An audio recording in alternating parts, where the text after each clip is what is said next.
Hi everyone, my name is Jasmine. And I'm Juliet. And we'd like to welcome you back to Plantlife's DIYs. So today we are going to be showing you how to make a DIY hair cleansing mask. Yes, and hair masks are great in that they really help cleanse your scalp. They help eliminate all those impurities that sometimes just kind of linger. Yes, so the ingredients that you're going to need are water, bentonite clay, tea tree essential oil, rosemary essential oil, and apple cider vinegar. So you'll need a half a cup of apple cider vinegar. So apple cider vinegar has a lot of health benefits when you take it internally, but it has great benefits for your hair as well. So if you have dry, brittle, or frizzy hair, that usually means that your scalp is more alkaline or you have a higher pH balance on your scalp. So what apple cider vinegar does, it helps balance that pH of your scalp and encourage healthy hair. It also has antimicrobial properties, so that helps get rid of that bacteria and fungus that might be found on your scalp. Yes, so next we're going to take a cup of water and we're going to kind of add it to the apple cider vinegar. The water is great in this mask because not only does it help hydrate your hair, but it kind of lessens the intensity of the mask in general.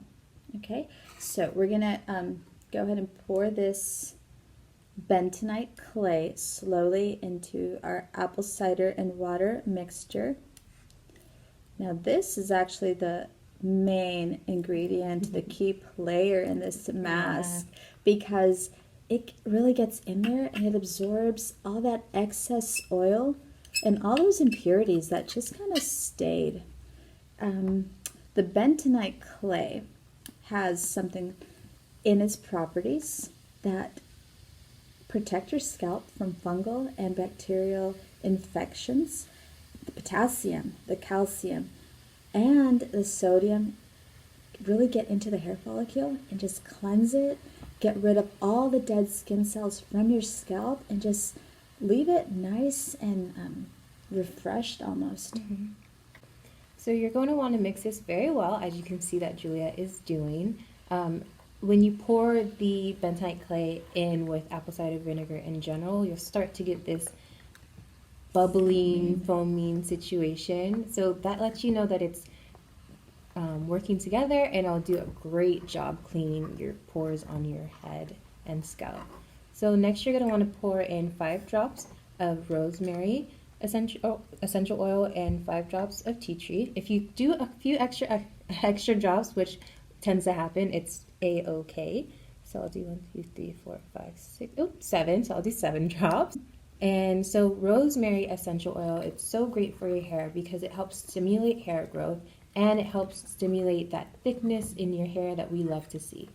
Yes, and then I'm going to go ahead and do the 5 drops of the tea tree oil. Now this is great in that this mask really needs the antibacterial and antimicrobial properties of the tea tree oil. Yes. So what you're going to want to do is apply it to wet or damp hair. Make sure your hair is freshly shampooed and combed out. The reason why you want to make sure that it's combed out or detangled is because you want the mask to be able to penetrate each and every strand and make sure it's even, so once you wash it out and everything like that, your hair all feels like the same texture.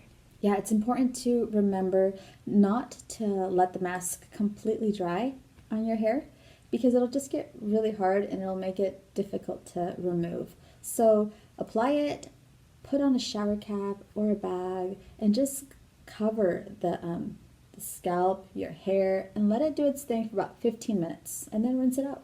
Yeah, so you'll want to do this mask about once a week. By doing this, it'll help encourage hair growth and it'll keep that annoying dandruff away. So you'll also want to do this in your bathroom because it can be a very messy process as you apply it to your hair, because you want to apply it into small strands or small sections, not small strands, onto your hair. So you might get a little messy, but it'll be definitely worth it. Yes, and let us know if you tried it, if you loved it, and if there are any other DIYs that you would love for us to see. Until next time, bye. Bye.